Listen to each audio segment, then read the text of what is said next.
So this is a setup I have in order to test your valve, relief valve. People recommend, or manufacturer recommend, to do it at least once a year to make sure that it works properly. And it is very crucial because it can be very dangerous if the pressure is building up here and the valve is not functioning properly. This thing can explode and cause a lot of damage or injury.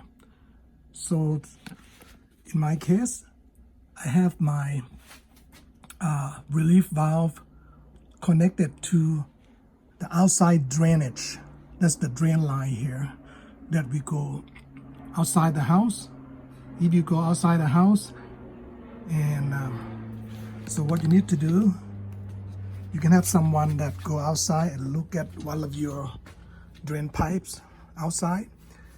And what you need to do, for a few seconds, just open this. So this is hot, by the way. Just make sure that maybe you wear some kind of glove here, and it might actually leak some water. So I put my towel or some clothes underneath just to catch some water, not a lot. So go ahead and gonna turn this up this way up. Let's give you a better picture here. I'm gonna use the glove here, but it's the wrong glove. So basically, you gently pull this up for like a few seconds, and you can see the water flowing. For a few seconds. And while you have somebody outside watching to see if the water coming out from the drainage, and once you release this, put it back to the old position like this, then in a little bit the water outside should stop flushing out or draining. If it's still draining out water, it means that this valve is bad and it needs to be replaced. So after you shut it off, the water outside from the drainage should stop. Maybe just dripping a little bit. So that's how you test your relief valve.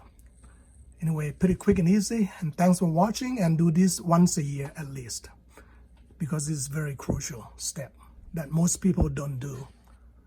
Thanks for watching, and please subscribe, and we'll see you on the next video. Thank you.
So it should stop like that, meaning the valve is good.